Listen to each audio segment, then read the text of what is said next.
네, 매주 목요일 여러분의 주말을 풍성하게 채워줄 공연 소식 알아보는 시간입니다. 네, 그렇죠. 하재근의 도시락 이 시간 책임져 주실 하재근 문화평론가와 함께합니다. 어서 오세요. 안녕하세요. 네. 자, 오늘도 공연 소식 준비해 가지고 오셨죠? 예, 네. 오늘은 악극 봄날은 간다 소식입니다. 2003년에 이 작품이 초연을 했었는데 당시에 전석 매진을 했었고요. 특히 중장년층 관객들한테 폭발적인 호응을 받았던 작품인데 요번에 다시 이제 공연을 합니다. 그리고 또 하나는 덕혜옹주, 대한제국의 마지막 황녀였던 덕혜옹주의 인생을 다룬 뮤지컬 소식을 전해드리고요. 그 밖에도 서울에서 열린 여러 가지 축제 소식, 그리고 무료 영어 관람 소식을 가지고 왔습니다. 네, 악극 봄날은 간다. 악극이라는 것이 좀 젊은 세대에게는 좀 생소한 장르가 아닐까 그런 생각이 네. 드는데요. 예. 악극이 이제 한마디로 한국형 뮤지컬이다, 토종 뮤지컬이다 이렇게 이제 볼 수가 있는 건데 1920년대 여러 가지 우리나라 문화 설비 같은 게 고도로 발전을 하지 못했기 때문에 연극을 할 때 막 전환이 너무 느린 겁니다. 그래서 이제 관객들이 지루함을 느끼다 보니까 중간중간에 관객들한테 재미를 주기 위해서 여배우가 나와서 뭐 노래를 한다든지 네. 좀 웃기는 분들이 나와서 이렇게 뭐 재담을 한다든지 여러 가지 막간 쇼를 했었는데 예. 그게 재미가 있으니까 점점 규모가 커지면서 그걸 보고 이제 악극이라고 내지는 가극이라고 이름을 부르게 됐고 악극만을 전문으로 하는 극단들이 생겨나서 네.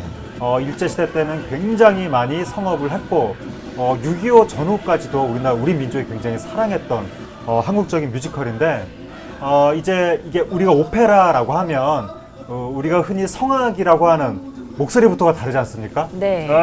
죄송합니다. 잠시 이상한 소리를. 어쨌든 근데 또 뮤지컬도 주로 이제 성악을 전공한 사람들이 거의 성악 발성 비슷하게 예. 이렇게 하는데 악극은 그냥 우리한테 굉장히 익숙한 대중가요의 느낌으로 그냥 이 대사도 했다가 또 가요도 불렀다가 이런 식으로 그렇게 전개가 되기 때문에 중장년층 관객이 보기에도 네. 굉장히 부담 없이 편안하게 볼 수 있다는 장점이 있고 그리고 스토리도 굉장히 우리 민족한테 전통적으로 익숙했던 옛날에 왜 신파극이라고 했던 네. 사랑에 속고 돈에 울고 막 이런 식의 느낌의 대사와 스토리가 전개가 되기 때문에 특히 아버지, 어머니 관객들의 호응이 굉장히 많이 나타나는 장르입니다. 예, 그렇군요. 자, 봄날은 간다. 이게 노래 제목이기도 하잖아요. 네. 악극이 가요가 접목된 연극이다라고 이해를 하면 될 것 같은데 네. 가요 제목 봄날은 간다가 보니까 두 가지가 있더라고요. 김유나의 봄날은 간다. 저희가 익숙한 네. 그런 노래가 있는가 하면은 백설이 여사의 그 봄날은 간다가 네. 있는데 찾아보니까 저도 어렸을 때 들었던 노래더라고요. 예. 꽃이 피면 같이 웃고 그렇습니다. 꽃이 지면 예. 같이 울던 맞죠? 그 이 가요 제목이 생각이 나기도 하는데 네. 어떤 내용을 담고 있는지 이 가요하고도 연관이 있는 건가요?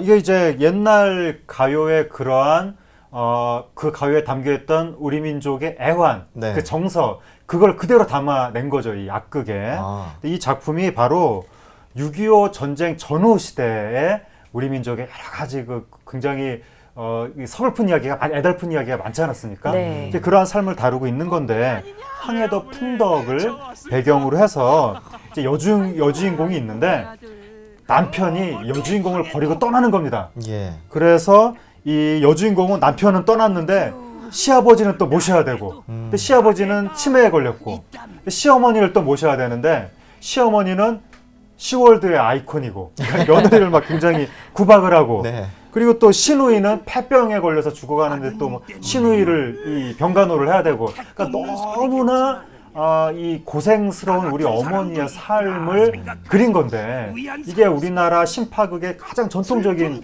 주제이기도 하고 또 1970년대 옛날에 뭐 아씨 이런 드라마에도 보면 언제나 그 며느리의 한 월화의 공동묘지 이런 것들 보면 다 며느리의 한입니다. 그래서 이렇게 전통적인 며느리의 한을 그린 것이 굉장히 중장년층 관객들한테 네. 익숙하게 다가갈 것이다. 그리고 거기에 그 며느리가 이제 또 결국에는 어머니인 거죠. 그래서 이 어머니의 어떤 강인한 그렇게 고생스러운 삶을 살면서도 가족을 지키기 위해서 노력하는 그런 어머니의 희생 이러한 것들이 요즘 이 척박한 시대 관객들한테 굉장히 감동적으로 따뜻하게 다가간다고 할 수 있습니다. 예. 네. 내용도 내용이지만 또 중장년층의 인기가 많은 데는 그만큼 또 익숙한 배우들이 나와서 그런 거 아닐까라는 생각도 드는데요. 네. 어떤가요? 그렇죠. 이 악극에 바로 우리나라 그 마당극의 제왕이었던 윤문식 씨가 네. 등장을 하고, 그리고 또 옛날에 쿠웨이트 박으로 또 굉장히 드라마에서 이름을 날렸던 최주봉 씨. 예. 네. 이런 분들이 등장을 해서 최주봉 씨가 바로 그 심파톤의 대사를 막 날리면서 이제 막 그 부인을 발로 차는 듯한 신용을 하고, 이런 것들이 굉장히 저는 우리 아버지 어머니 세대 관객분들한테는 추억을 되살리게 하는 그런 모습이 될 것으로 보이고요. 네. 거기에 또 남편 역할 더블 캐스팅으로 정승호 씨가 등장을 하는데, 정승호 씨도 옛날에 뭐 저기 그 품바 타령이라든가 이런 식의 연극을 통해서 굉장히 관객들한테 그 무대 위에서 아주 활발하게 움직이면서 연기와 노래를 모두 능수능란하게 잘하는 그런 배우들이 등장을 하는 거죠. 예. 그리고 어머니 역할에는 옛날에 또 이제 마당극의 아이콘이었던 김성녀 씨가 했었고, 예. 그 다음에 김자옥 씨가 했었는데, 요번에는 양금석 씨가 합니다. 아. 양금석 씨는 우리나라 뭐 국민들은 거의 대부분이 아는 예. 또 주말 드라마 같은 데서 이제 계속해서 여러 가지 역할을 했던 어렸을 때 네. 파랑새는 있다. 그쵸 그쵸. 기억납니다. 예, 거기에 가수 역할로도 나오고 예. 그랬었는데, 이분이 연기는 당연히 검증받은 분이죠. 그런데 노래도 굉장히 잘합니다. 최근에 어느 그 TV 쇼프로에도 나와서 노래를 했었는데, 노래도 잘하고 연기도 잘하기 때문에 이러한 배우들의 앙상블이 굉장히 관객들한테 감동적으로 다가갈 수밖에 없다. 그리고 양금석 씨가 열연을 하는 그 지고지순한 사랑을 간직한 여성, 그리고 강인한 생명력을 가진 어머니, 이런 역할이 관객들한테 상당히 감동을 주고 있습니다. 예. 네. 잘 어울릴 것 같아요. 양금석 씨 그 강인한 모습과 또 나긋나긋하고 인자한 모습이 함께 있는 네. 캐릭터 연기 잘 어울릴 것 같고요.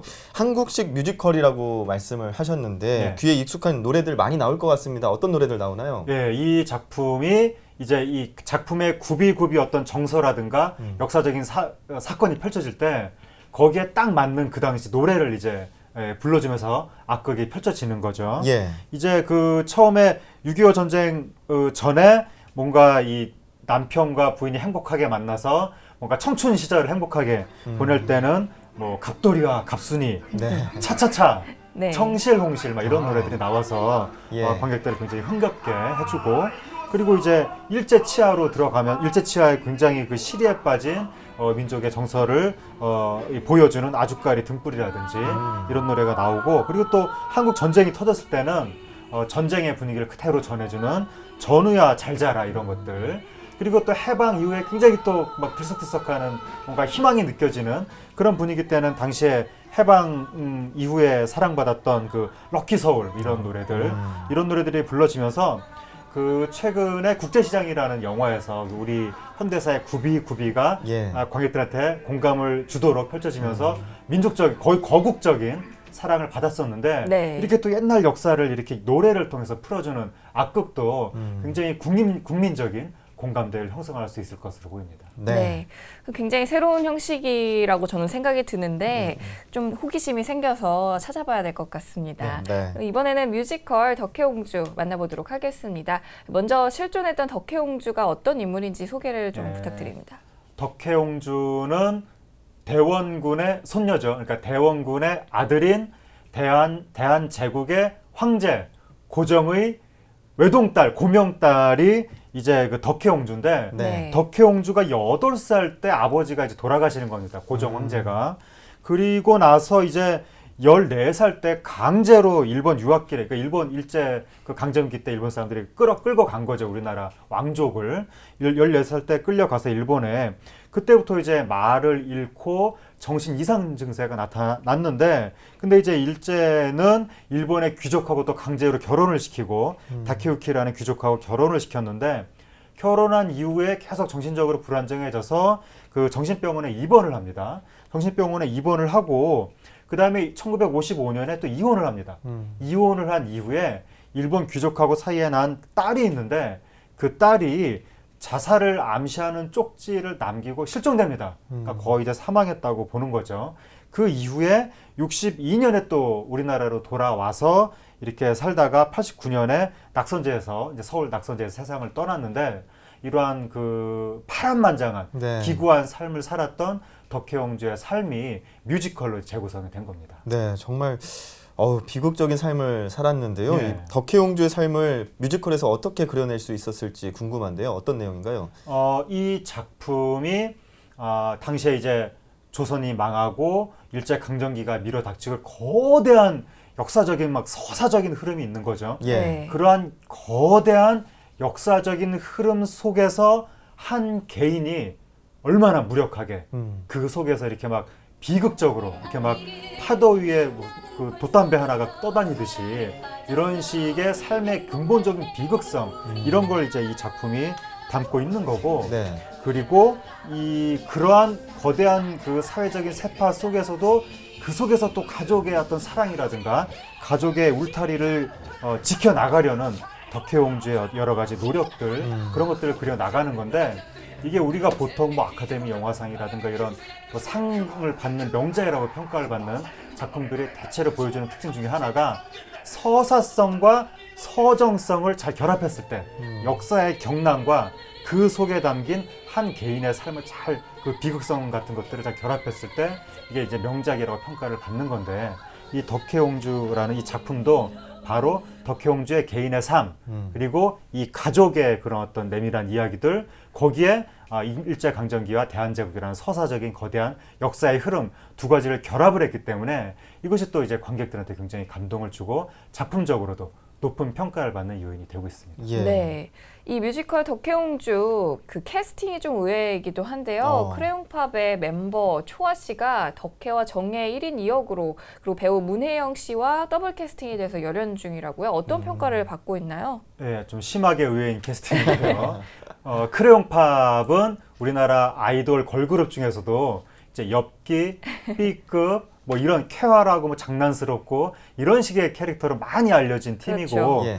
여기에 이제 보컬 초아 씨인데 초아 씨가 본명은 헌민진 씨고 또 초아 씨가 여기서 지금 비련의 여주인공 덕혜옹주의 젊은 시절과 그리고 아까 제가 딸이 그 자살을 암시하는 쪽지를 남기고 실종됐다고 말씀드렸는데 바로 그 딸 덕혜옹주와 딸을 동시에 지금 1인 2역으로 연기를 하는 겁니다. 네. 그래서 평소에 B급의 그 오기통, 그 직렬 오기통춤 이렇게 막 점프하고 이런 걸 췄던 아이돌이 갑자기 그런 비련의 여주인공을 한다고 하니까 우리의 역사적인 인물을 연기한다고 하니까 굉장히 의외인데 막상 또 무대에 쓴 이 초아 씨, 허민진 씨의 모습을 보면 전혀 그런 그 장난스러운 아이돌이라는 생각은 안 들고 예. 정말 정식 뮤지컬 배우 같은 느낌이 듭니다. 지금 네. 화면에 나오는 저분이죠. 예, 저 지금 그 이중창을 부르는데 예. 여기서 지금 그 남성하고 같이 이중창을 부르는 여성이 바로 초아 씨인데 마치 그 뭐 미스 사이공이라든가 예. 레미제라블이라든가 이런 데 보면 굉장히 아름다우면서도 서글픈 정서가 배어있는 사랑의 이중창이 이제 관객들한테 감동을 주는데 저 이중창도 거의 그런 정도에 필적하는 예. 그런 어떤 아름다움과 이제 어떤 서글픔 이러한 감동적인 느낌이 배어 있는데 그것을 이 초아 씨가 굉장히 잘 소화를 해서 사람들이 좀 깜짝 놀라고 있고 그래서 지금 이 비스트의 양효섭 씨라고 이분도 네. 좀 이렇게 좀 장난스러운 캐릭터로 많이 알려져 있다가 뮤지컬에서는 또 아주 진지한 모습을 보여줘서 예. 사람들을 깜짝 놀라게 했는데 그랬죠. 그러한 양효섭 씨의 비견되는 충격을 지금 여성 걸그룹 멤버인 초아 씨가 주고 있다 이런 평가가 나오고 있고 요즘에 이제 전반적으로 이야기가 나오는 것이 우리나라 아이돌 멤버들의 실력이 깜짝 놀랄 만큼 출중하다 이런 이야기가 계속 나오고 있는데 예. 바로 그 사람들을 깜짝 놀라게 하는 한국 아이돌의 경쟁력을 이번에 또 초아 씨가 덕혜옹주를 통해서 보여주고 있는 것 같습니다. 네. 자, 아이돌 초아 씨의 그 연기를 보기 위해서도 이번에 덕혜옹주 또 관심이 많이 갈 것 같고요. 뮤지컬 그 덕혜옹주가 이번에는 또 다문화 가정을 초청해서 따뜻한 객석 기부를 했다라고 예. 하는데 어떤 내용인가요? 그렇죠. 이 덕혜옹주는 제작 발표회 당시에 이미 약속을 했습니다. 예. 그 홀트 아동 복지회하고 더불어서 객석 나눔을 하겠다라고 이제 공언을 했었는데 이번에 그 약속을 지키고 있는 거죠. 지금 여러 가지 뭐 마포구 다문화 가족 지원센터, 도봉구 다문화 가족 지원센터 그리고 종로구, 노원구 다양한 지역에 있는 다문화 가족 지역 센터를 통해서 네. 여러 가지 그 다문화 가족을 지금 이렇게 공연 관람을 하게 해주도록 하는 그런 것을 하고 있고 그리고 이제 홀트 아동복지회 같은 경우에는 보통 우리가 그 아동 입양 관련해서만 생각을 많이 하는데 입양뿐만이 아니라 여러 가지 우리나라 주변에 그 소외된 이웃을 향한 다양한 복지 서비스를 하고 있는 기관인데 이런 기관하고 손을 잡고 뮤지컬 그 수익성 그 공연만 하는 것이 아니라 여러 가지 뭐 복지 사업이라든가 이런 걸 하는 것도 우리나라 그 이 공연 그 이 산업계에 하나의 그 중요한 전례를 지금 만들고 있는 것으로 보입니다. 네. 네, 계속해서 이번에는 오는 주말 서울에서 열리는 다양한 축제 만나보도록 하겠습니다. 어떤 축제가 있나요? 오늘 토요일부터 개최되는 국제 코믹 댄스 페스티벌 소식부터 전해드리면 제1회 노원 국제 코믹 댄스 페스티벌입니다. 장소는 노원 문화예술회관이고 6월 6일 토요일까지 여기에는 해외와 국내 14개 직업 무용단 그리고 아마추어 무용단 한 3개에서 4개 정도의 팀이 단체로 공연을 할 예정이고요. 네. 그리고 타임 트래블 투 백제 한성 백제 박물관 교육실 전시실에서 6월 20일 토요일까지 오후 2시부터 4시 사이에 칠교놀이, 숨은 유물 찾기, 유물 종이 접기, 역사 퀴즈 풀기 등 다양한 행사들이 펼쳐질 예정이고 그리고 세종예술시장 소소라는 제목으로 세종문화회관 뒤뜰인 그 예술의 정원 그리고 그 야외 공연장에서 6월 20일 토요일 낮 12시부터 오후 6시 사이에 여러 가지 그 독립 출판물이라든지 드로잉 일러스트 작품, 디자인 소품, 사진 등을 전시 판매할 예정입니다. 네. 그러면 이제 주말 이용해서 영화 보러 가시는 분들 위해 무료로 영화 볼 수 있는 곳도 알려주시죠. 네, 영화 소식은 북서울 미술관에서 님은 먼 곳에 이 작품이 6월 6일 토요일 오후 2시에 상영이 되고요. 그리고 완두기 이것은 이제 청소년하고 가족이 함께 볼 수 있는 작품인데 동대문구 정보화 도서관에서 6월 7일 일요일 오후 1시에 상영이 되고 그리고 제4회 아랍영화제가 아트하우스 모모에서 모모는 이화여대에 있는 곳인데 6월 4일 목요일부터 10일까지 오전 11시부터 밤 11시 사이에 진행이 되고요. 그리고 해외 감독까지 초청을 하면서 아랍 문화를 이해하는 여러 가지 흥미로운 토크 프로그램을 진행할 예정입니다. 예. 자, 풍성한 공연 소식들 많이 마련이 돼 있고요. 듣다 보니까 시간 가는 줄 모르겠네요. 오늘 하재근의 도시락 여기까지 듣겠습니다. 고맙습니다. 감사합니다.